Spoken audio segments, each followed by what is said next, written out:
Hello and welcome to this session. This is Professor Farhat, in which we will discuss why sustainability matters to investors. Now, in the prior session, we looked at sustainability. Sustainability means what? It means using the existing resources that we have for now, water, energy, but also making sure the future generation have enough to survive. Sustainability.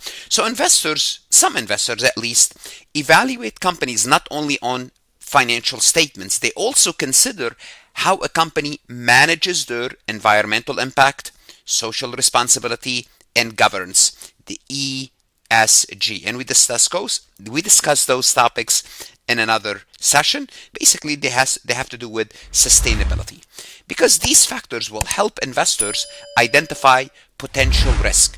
Maybe some investors, they want to invest in these companies because they want to be associated with companies with good reputation, or they don't want to invest in companies that has to pay fees for environmental purposes. They just want to have a good reputation, or they recognize opportunities here. They believe sustainable innovation in the long run will generate more revenue, more profit, strong brand trust, and as a result, they make more money. So investors either look at it from a risk perspective, like basically reputation, brand recognition, as well as financial aspect.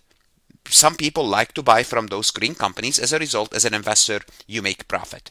Now, to make this evaluation easier, we do have several sustainability indexes and ESG rating system that has been developed over the years to help you as an investor. If you're looking for a certain type of sustainable company, will help you find those companies. And in this session, we will cover these indexes and ESG rating system to basically be familiar with them, because on the CMA exam or the CPA exam, you might need to know about them a little bit. So let's go ahead and dive into these indexes.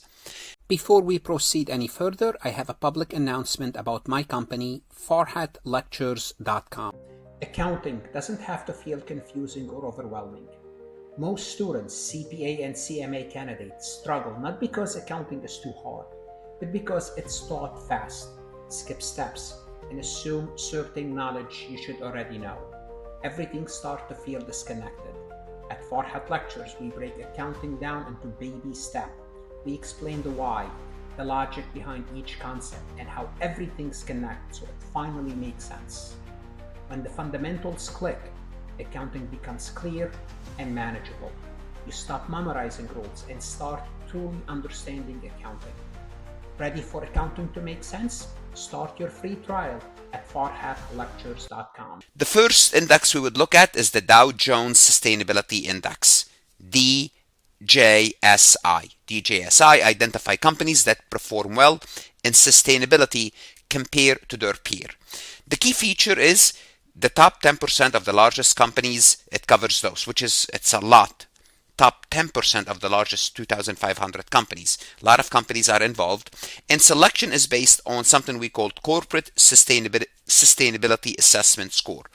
So the score is calculated using a detailed corporate assessment. You don't have to know how they come up with that score, but now if you're using the Dow Jones Sustainability Index, they will give you a score. For example, a score of 71 is a better score than 42, and a score of 71 is less than 82. So the higher the score you have, the better off you are. So you could always, if the company has a score, you could look up the score, and if you'd like to invest in that company. The way they score them is based on these pillars or categories. They would look at their environmental impact. How do they use resources? Environmental policies. They would look at their social impact.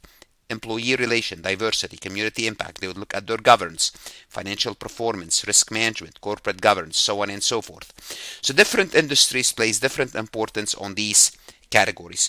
So it's weighed differently across categories. A good example would be Republic Services. It's a US waste management system. It has been included in this index across multiple times as a top sustainability performer in their industry. So they have a high score. So if you're interested in, for example, looking at a company that have a high score, you'd say, okay, you'd go to that index, you would look it up.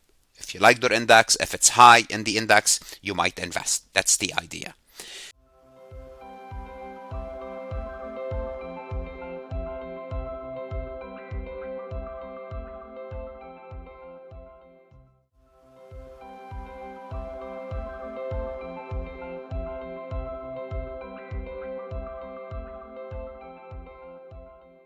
Then we have the LSEG, or the ESG rating, formerly known as the asset for Refinitiv. This system provides detailed ESG data on thousands of global companies. The key feature is it covers 11,000 plus companies worldwide.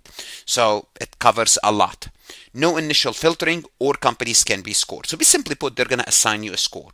So it produces an overall score based on 630 plus data points.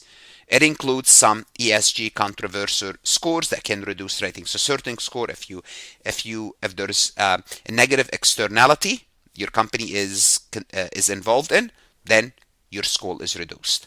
And they look at also three things: environmental, social, and governance. For example, if an analyst wants an ESG score for Apple, they can look it up on the LSEG database, which aggregate hundreds of ESG data points and controversies into a single score. Then from there, you would go in there and you would look a little bit further. So notice governance, environmental, and social, ESG. Then we have the FTSE4Good Index. The index focuses on companies that meet strong ethical sustainability standards. Some of the key features of this index is its exclusion. It excludes certain companies up front: tobacco, weapons, gambling and alcohol, and in some cases certain fossil fuel companies.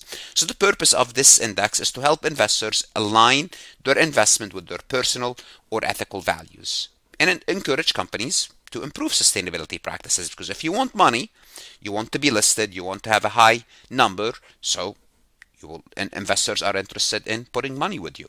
So Microsoft is a regular in this index and appears as one of the largest weight in that index, just FYI. Then we have the global 100 most sustainable companies.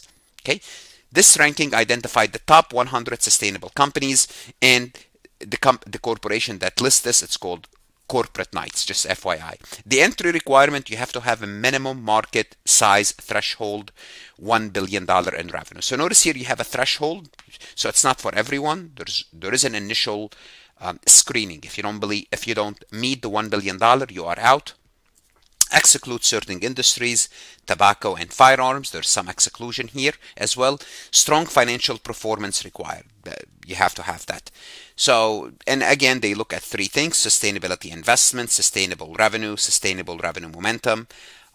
That's what they look at. Companies in the global 100 are growing sustainable revenue at a double pace of their traditional revenue stream, that's good.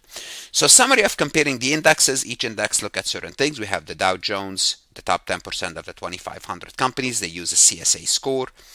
LSEG ESG index, it's the most comprehensive with detailed data point. Then we have the FTSE4Good. It's screened through certain industries are excluded. We have the global 100 focus on sustainable growth and momentum. The takeaway from all of this is each index serve different investors' need and priority. So it all depends on what's your objective. You may want to look at different indexes to look up the company that meet your objective.